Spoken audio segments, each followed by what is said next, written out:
জিয়াবাদ বলুন, মুজিববাদ বলুন, আমরা কোনো বাদ বাংলাদেশে চাই না। জাতীয় নাগরিক কমিটির বক্তব্যে সরগরম রাজনীতির মাঠ। টকশো, আলোচনা সভা থেকে সোশ্যাল মিডিয়াতে যুক্তিতর্কের তুঙ্গে মুজিববাদ জিয়াবাদ ইস্যু। আমরা স্বাধীনতার পর দেখেছি প্রেস ক্লাবের সামনে প্রতিবাদ সভায় চলমান ইস্যুতে বিএনপির প্রতিষ্ঠাতা শহীদ প্রেসিডেন্ট জিয়াউর রহমানের অবদান তুলে ধরে বহুদলীয় গণতন্ত্রের প্রতিষ্ঠাতা জিয়াকে নিয়ে কোনো কটূক্তি না করার আহ্বান জানান বিএনপি চেয়ারপারসনের উপদেষ্টা জয়নুল আবদিন ফারুক। এ সময় নির্বাচন বিলম্ব হলে প্রয়োজনে রাস্তায় নামার কথা জানান তিনি।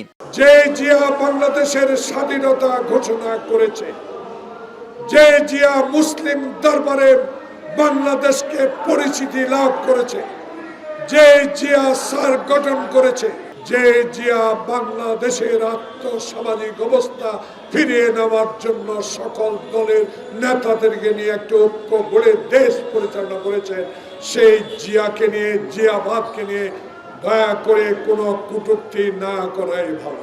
এদিকে প্রেস ক্লাবে শহীদ আসাদ পরিষদ আয়োজিত আলোচনা সভায় বিএনপির কেন্দ্রীয় নেতারা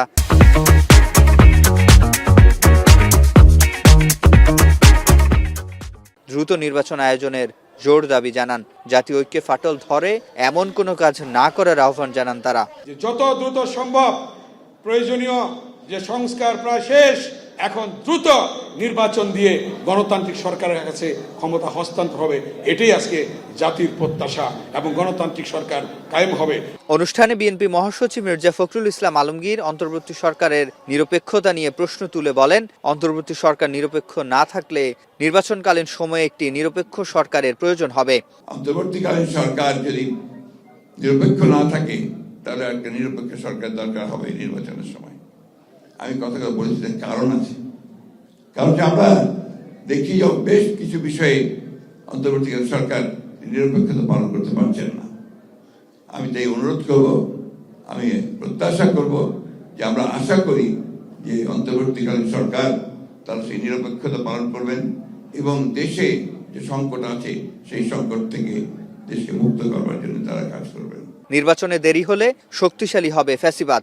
ন্যূনতম যে সংস্কার হচ্ছে নির্বাচন কেন্দ্রিক, সেই সংস্কারগুলো করেই আমাদের অতি দ্রুত নির্বাচনের পথে যাওয়া উচিত এবং নির্বাচনের মধ্য দিয়ে যে সরকার বেরিয়ে আসবে তাদের দায়িত্ব হবে এখানে আপনার পুরোপুরিভাবে সেই সংস্কারের যে কমিটমেন্ট আমাদের আছে, একত্রিত কমিটমেন্ট, সেই কমিটমেন্টকে বাস্তবায়িত করা।